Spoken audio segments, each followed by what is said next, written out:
Hey everyone, thanks for joining me. Again, it is me that you are with today. We're excusing Alana as she is on her hiatus and taking some much needed time as the end of the school year is wrapping up. And all you mamas with young kids know what that's like right now. And I told her I got her covered because I don't really have to do that anymore. I have 3 young stepchildren, but they have very awesome, capable parents who are dealing with all that. So I get a little bit of a hard pass because I've done it 4 times already, and my baby is a junior, and there really isn't a whole lot going on for him right now. So you are with me again today. And as I was thinking about that, the timing, right? The timing of this year, of this season, I heard someone say, what did they call it? They call it like Maycember or I've never heard of that before. It feels like the busyness of December, but it's May. So a lot of you are probably feeling that right now. And perhaps self care is going out the window. Perhaps there's a lot of other things going on that are maybe increasing the triggers, increasing the emotional dysregulation. It's a gentle reminder to those of you who are in the middle of all of that right now to take a breath. If you're listening to me, take this time to push pause, take a breath, look around, check in with yourself, check in with your body, check in with your surroundings right now. You are doing a lot. You've got a lot going on. And so I just want you to know, oh my goodness, I see you, I hear you. Thanks for being here with me today. I was thinking about all of you who are going through the hard, not only just the hard of the time of year, but going through the hard in your current situation, relationally, individually, healing from your trauma. It's hard work. So the message today is a little bit around how do I love myself? How do I connect to myself? How do I do this love thing in the hard? But also just how do I love myself first and do the hard? Sometimes we do this as an either or. Like I can either do the hard or I can love myself. Sometimes we don't think that we can do both. That's why today's episode is titled, How Do You Love Yourself First and Do the Hard? I think it's one of the most challenging things I've done is to figure out how to love myself first and through the freaking hard. Like it's so hard because when things are so hard, there are many of us who have learned, parts of us that have learned to turn against ourselves in order to survive that situation. Learning to love yourself first and then through the hard is like, it can be a completely different way of approaching hard for many of us. I know it was for me. So, really quickly, just a couple thoughts around okay, how do I love myself first and through the hard? Self compassion. Maybe it just requires you to go in your closet, shut the door, go in the bathroom.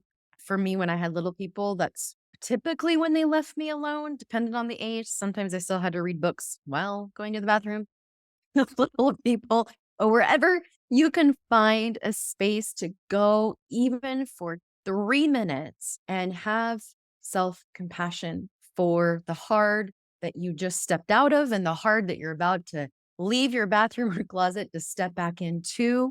Making that space to have self compassion, treating yourself with the same. I know you all have heard us talk about this so many times, but treating yourself with the same kindness and understanding that you would a dear friend, a sister, your child. Self compassion requires you to change the way that you self talk, being mindful of how you're talking about yourself. Another way to love yourself first and do the hard is boundaries, learning to say no, learning to say no on the demands of your time and your energy that compromise your well being. Setting clear boundaries is fundamental in self love. Healthy boundaries make it possible for you to hold yourself together in the hard. It allows you to live within your values and in integrity, prioritizing your self care and making it a ritual, making it internal, focusing on the internal self care versus the external things that we think will help us feel something different internal. Just flipping that around a little bit. And then forgiving yourself for not knowing self forgiveness is crucial in the journey of self love, particularly during hard times when you might blame yourself. This part of you might be very quick to blame yourself. Your inner critic is very quick to point out all the things that you're doing wrong and not perfect. Remember, there's a difference between being human and having faulties and frailties and weaknesses versus a human who is intentionally creating harm to another human. That might be a topic for another day, but forgive yourself. Another way to love yourself first through the hard is to stay connected to yourself. Stay connected, head, heart, gut, lining up with your thoughts, being the chooser of them, your emotions, staying connected, and really finding where they're showing up in your body, trusting your body, being connected to yourself. I would even say being connected to other people that are supporting you, the authentic you, being connected with people that see and hear you. Then the last thing I would just mention, even though there's probably a ton more, the last thing I'll just mention is celebrate your wins. If you've got a crazy day full of end of the year activities, graduation parties, all the things, and you make it through the day, celebrate it. Notice I didn't say you made it through the day and you got everything on your list done or you did it perfectly, but you made it through the day when it felt like maybe you woke up in the morning, you're like, I don't know how I'm going to get through this day. And at the end of the day, you look at yourself and you're like, we got through the day. Celebrate the win. Take it as a win. If you made it through the day and you held a boundary with yourself, maybe you said no to the thing that you thought you should say yes to, celebrate it. It is so important to acknowledge and recognize when you are aligning with yourself, your values, when you're in line with head, heart, gut, because it's not going to happen all the time perfect, nor should it. So when it does, celebrate it. I think it's a beautiful way to love yourself first and in the hard things. I was meeting with a client this past week and we were talking about self love and how hard it is when you have grown up in this society where you've been told.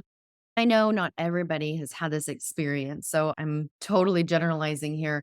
But when you've grown up being told that your role is to serve, to help, to think about others, a lot of times we interpret this to mean at the expense of ourself, at the expense of our own self care, at the expense of our own self love, and even to our detriment.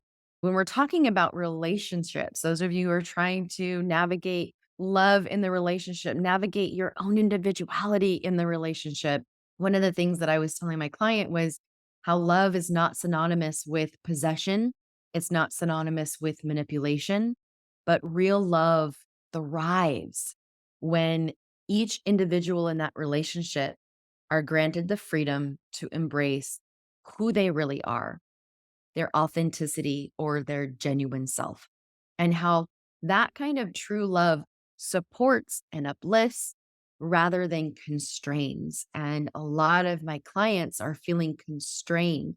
Even in the decision to stay or the decision to leave, there's some constraint when your personal boundaries are not being respected or cherished as an individual, when your idea of being authentic, when your ideals of being genuine come with a fear. Like, if I'm really me, if I really have a voice or exist or just be myself, then I fear I will be abandoned. I will be betrayed again. I will be told that I'm not loving, that I'm not caring, that being me, just existing, isn't enough for this other person that I'm in a relationship with. Notice the opposition in that right there. Love in a relationship starts with you loving you. That the foundation of the love in a relationship has to be rooted in our own self love and our own self care. If you're on the journey to heal, to reclaim your sense of self, then it's just important to remember, and this is just a gentle reminder that real love empowers you. It empowers you to be authentically you, genuinely you, without that fear of losing your identity or freedom, that freedom to merely exist. I remember the first time that my therapist said to me, Amie, your mere existence is enough. Your mere existence is enough to be loved, to be cherished, to be respected, to be honored, to be treated like a human being. I was so good at trying to manipulate myself into being something different than what I genuinely and authentically was to be worthy of love, to be chosen by the person that I wanted to choose me. I just think The paradox of that is so fascinating, right? The idea that love is not synonymous with possession or manipulation. That's not love. But what I was actually doing to myself was trying to be someone's possession. Like I wanted to be chosen by someone. I wanted someone to choose me. I wanted to be chosen by someone because I wasn't choosing myself. I didn't know how to do that. I didn't know that was a thing. Didn't know what that looked like. So what felt good was to be chosen by this person. You choose me. You want me. You need me. And then I'm enough. Then I'm lovable. That's love. At least that's what I thought. Love isn't synonymous with manipulation. Yet I was manipulating and contorting and twisting my ideas about myself, about who I should be and shouldn't be, about what my body needed to be and not be, how I needed to sexually perform or not, like all the type of manipulation that I was doing to myself. Again, thinking that I was being more loving, thinking that I was loving this person that wanted me to be different, that wanted me to be something that I wasn't, which was really me. This person that didn't want me to have a voice. They didn't want me to have opinions or thoughts or ideas that were opposite. So I manipulated my thoughts. I tried to change the way that I thought and believed in order, again, to be loved. But love is not synonymous with possession or manipulation. Rather, love only thrives when individuals, each one of you, and whoever you want to be in a relationship with, but it only thrives within you. Let's just talk about you right now. When you grant yourself the freedom to embrace your genuine self, when you grant yourself the freedom to be authentically you, that's when you can love yourself. So I gave my client this statement, like really around the relationship. But the more I got to thinking about it, I was like, man, this really applies to us first. And I find that so true in the work that I do and in the things that I even read around couples and couple work and trying to help strengthen a relationship. It really does have to start individually first. There's a theory in psychology that's called the self determination theory. For instance, it talks about how healthy relationships support three basic psychological needs: autonomy, competence, and relatedness. So when love is mistaken for possession or manipulation, then it infringes upon the individual's autonomy, leads to diminished self esteem, and loss of personal identity. Now, who are the you that's showing up in this relationship when you take away your autonomy and identity? I think that's one of the things I love doing the most with clients, the work around helping them find their own autonomy and identity again, because you lose that. I think we lose that in general. That's easier to lose just as being a woman in the society with everything that we are told and probably have been told our whole lives of who we should be, how we should act, what we should weigh, what we can wear, how our hair, like all the things, right? And so getting this identity back where you get to decide what that looks like is truly freedom. Like this theory, it's self determination. You get to determine who you are and how you want to show up and how you want to live your life. I'll say in couples, what relationship do you want as an individual? And it's fascinating to me how many women will pause and go, well, wait, I don't, me? Like, well, he wants, right? The brain goes to, well, he wants this kind of a relationship, or this is what I've been told, or this is what it should. No, no, no. What does that look like to you? One of the things I'll have my clients do is write out. Sometimes we'll do this in session or it's just an activity I have them do outside of session, but go and write all of your, like, what does your ideal relationship look like? And this idea that they get to determine that can feel overwhelming. I've seen it feel a little bit scary. It feels even wrong. Shouldn't I involve someone else in this decision? Like, I don't know if I can really have the autonomy and the freedom to decide for myself what my relationship looks like. That I think is one of the biggest things that we missed along the way. At least I know I did, that I actually get to decide what that looks like. I think we've been told what it should look like. Sometimes we're still told what it should look like, but what do you want your relationship to look like? When we're talking about healing relationships that have been injured, that have had this serious injury around betrayal, then when we're looking at the multidimensional partner trauma model through APSETs, Alana and I, and even Luke, have been trained in, the third stage in that healing is rebuilding an entire new relationship. So when we're talking about healing the relationship, a lot of times you want, well, I just want it to go back the way it was. And actually, that doesn't, nope, that's not what we're doing. We're creating something new. And along the way, you have to create a new you as well. That's why we say the individual work is so important first before we do any of the relational work to a certain extent, not too long. We've talked about that before, but how your own individuality is so important to anchor to. This falls right in line with that. The way that you love yourself, the way that you identify, the way that you create your own autonomy, individuality, identity, self determination, and you get to determine what that new relationship is going to look like. What we're hoping for is that those core values and ideals line up with the one that we want. Sometimes it doesn't work out the way that we want, and that's another topic for another day, but you get to decide. In fact, I would go as far to say you have to decide for yourself what that looks like because of the principle of individuality. Attachment theory, if we take it from the perspective of attachment theory, secure attachments are formed when individuals feel safe, seen, and even soothed by their partners without feeling controlled or coerced, right? That total contrast from possessive or manipulative behaviors that can be the characteristics of insecure attachment, which are created in unhealthy relational dynamics. And this happens when there's been trauma. But real love, in this attachment theory sense here, real love, it nurtures secure attachment because it fosters trust, reliability, and mutual respect. But again, let's bring that back to yourself individually.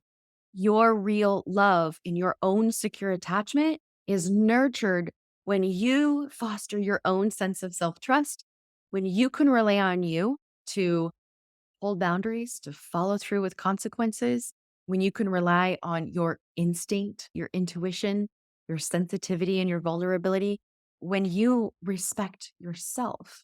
The mutual respect can't be there if you don't respect yourself. A lot of times when we experience betrayal trauma and we're trying to recover from the injury that goes along with that, remember, betrayal doesn't come without some form of abusive behavior and communication. That's what kept you in the dark. It's what kept you in that false state of reality. So part of that healing is being able to distinct between controlling love and empowering love. And this is so crucial when you're trying to heal and recover. Bringing that back to you, you've got to reestablish your own sense, self love, self compassion, and boundaries, especially in ways that have been violated through betrayal. This empowering love supports all of that. It supports your boundaries, it supports your healing because you're respecting your own individual need for space, for self expression, for self love. I think this is really the essence of caring for the self. I think of self care as a ritual of self respect. And the more that I respect who I am, when I respect my time, when I respect my words, my thoughts, my opinions, my emotions, when I respect my body, when I respect even my relationship, then I create a ritual of self care. And this goes like Alana and I were talking about not too long ago, like this goes beyond some of those occasional acts of indulgence that a lot of us get in our heads or what the world wants us to identify self-care with, like getting nails done, hair done, pedicures, manicures, like all the those types of things. This goes way beyond that. In this self-care is a ritual of self-respect. This is a consistent practice of my mental, emotional, and physical well-being. It's a respect of my own individuality. It's engaging in things that regularly help me build resilience to stress, resilience to, gosh, those days where you have just absolute emotional upheaval, triggers that are going to be part of your recovery. This self care is respecting yourself. Engaging in this type of ritual of self care helps you build that sense of resilience. It helps you prioritize your well being when, at the end of a school year, things are crazy. When everybody seems to need everything yesterday. If you've created a ritual for yourself, it doesn't need to be something that takes your entire day away.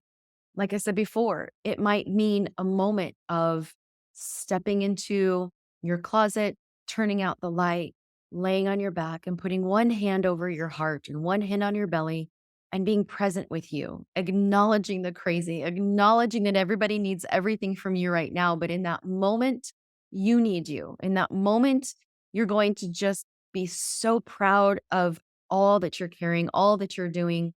Recognize your body and how your body might be exhausted from running around and doing all the things for everybody else, thanking your body for keeping you going, being compassionate with yourself, right? Just taking a couple minutes doing something just like that is self care because it's coming from self respect. You respect your time and you know that your time is really, really limited right now. But when you take the time to acknowledge yourself in the middle of that chaos, that's self respect. When you love yourself individually, when you connect to yourself first, this isn't just about independence. Yes, it fosters your healthy independence, but it can only enhance the quality of those interdependent relationships. Because again, going to attachment theory, when you have a secure sense of self, then you form a more secure attachment with other people. So notice, let's just go back to relationally. Notice if there's control or dependency showing up. Notice if your existence in that relationship is eroding, like the other person, their needs, their wants is overshadowing yours. When you don't feel like you can exist, have a voice, take up space, have emotions, when those are feeling more stifled, suffocated, and like I said, eroded, when you're losing touch with your interests, your values, your sense of reality, like gaslighting can happen in these scenarios where your feelings and your perceptions are being invalidated, questioned, or flipped, turned back around on you. That's the love with possession and manipulation. That's not the love that we're looking for. That's not the love that you deserve. That's not the love that I want you to even show yourself. Most relational tension is going to happen when you start doing emotional healing work and healthy relationship with your own self. There's often a tension there when the other person isn't doing that work. I see it time and time again. When you're healing, when you're becoming resilient, when you're becoming stronger, when you're loving yourself, when you are self respecting through self care, then it often brings out the emotional immaturity in those around you because they're not quite ready or willing to do their own healing and create their own emotional maturity.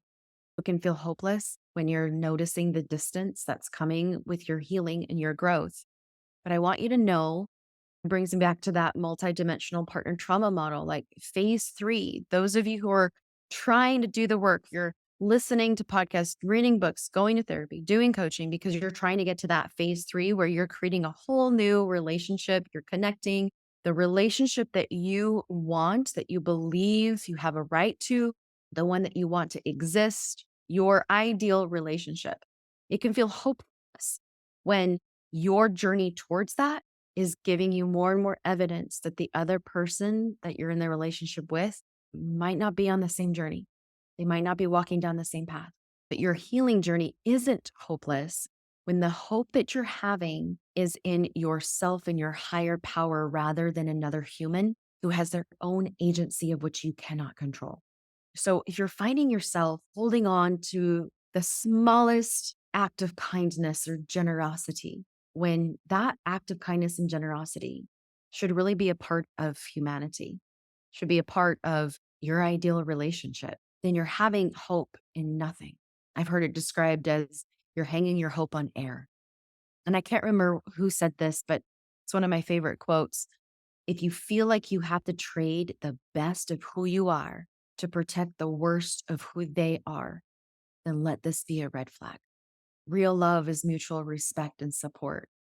Real love supports authenticity and self expression. Real love comes with secure attachment. Real love comes with collective growth. mutual growth, including unique strengths and perspectives as individuals.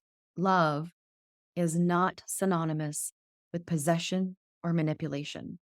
Loving yourself is not synonymous with being someone's possession or manipulating yourself, twisting, shifting, contorting yourself into something that you're not. That is not self love. Real love can only thrive when you are an individual, when you grant yourself the freedom to be an individual, to be authentic, to be you, to embrace your genuine self. The self discovery back towards you can be so remarkable. So, right now, if you feel a little lost in all of the hullabaloo, I don't know why I just said that word. I'm hearing my grandmother's voice right now. If you are feeling just lost in all of the crazy that is going on right now, hopefully this episode brought you back towards yourself just a little bit more, connecting towards yourself a little bit more, reminding you that you have a sacred responsibility to yourself, to connect with yourself, to know yourself, to love yourself, to be kind to yourself. That self respect requires a self care ritual, and it doesn't have to be grandiose. It doesn't have to cost any money. It has to be about turning towards yourself. It has to be connecting to the inside parts of you. If we're looking at all the external things around us to change or to do something to make the inside of us change, you're going to feel like you're on a stationary bike going freaking nowhere. Right? You're just going to keep blaming yourself and wondering what you're doing wrong. Loving yourself first has to be an inside job. Trusting yourself again has to be an inside job. Real, true individuality and freedom is about knowing who you are on the inside. One of the things that I love offering my clients who want to get to know themselves and reconnect back towards themselves a little bit more is taking my self-paced course called Intimacy Within. It walks you through the 7 different levels of intimacy, which are verbal, cognitive, emotional, psychological, spiritual, physical, and sexual. Yes, you need to own your own sexuality too. That is part of connecting back towards you. When you've been disconnected because of trauma, this is critical. This is vital. We have to do our own individual work first, whether you're staying or going, whether it works out or doesn't. This is part of the journey, and it can be a really beautiful part of the journey. I made it into a self-paced guide because I wanted those who take it to take time, to not feel rushed, to utilize it in their own healing. And you can use it in your journey wherever you're at right now, taking it at your own pace. I thought about making it a workshop. Then I was like, yeah, but then those that might not be ready for whatever I'm offering, they might feel like they're behind or they should be there, or all the things that the human brain likes to do. So I decided to make it a self-paced guide so that you can take it at your own pace. And one of the things that I love doing with my clients is having them take it. And then if they do feel stuck or they do want a little bit more work, then they can use their session with me. So this might be something really great to start doing, and then bring those things that you're getting a little hung up on to your professional that you're working with and get that extra help around connecting back towards you. Real love starts with really loving yourself. I hope that through the hustle and bustle of this Maycember, oh no, I think I'm saying that right. But through the hustle and bustle of this Maycember, those of you who are getting ready to figure out what to do with these kids over the summer and what all of that brings, I hope that you can love yourself along the way. As always, thank you for joining me today. Continue to choose healing, to choose recovery. And as always, as I've talked about today, continue to choose you. Take care, everybody. I'm going to guess that healing from betrayal was something that you never thought you'd have to deal with or hoped you never have to deal with. And doing this type of work is the hardest emotional work you may ever have to do. And you don't have to do it alone. We have coaches and therapists in our Choose Healing groups to help lead you and guide you forward, who have not only learned the tools and resources to help you get to that healing and freedom and peace again, but have walked that path themselves. And in those groups, you're going to find other women who understand your pain, who can say that, me too, and who can give you that support, not just in your weekly group meetings, but that connection between meetings.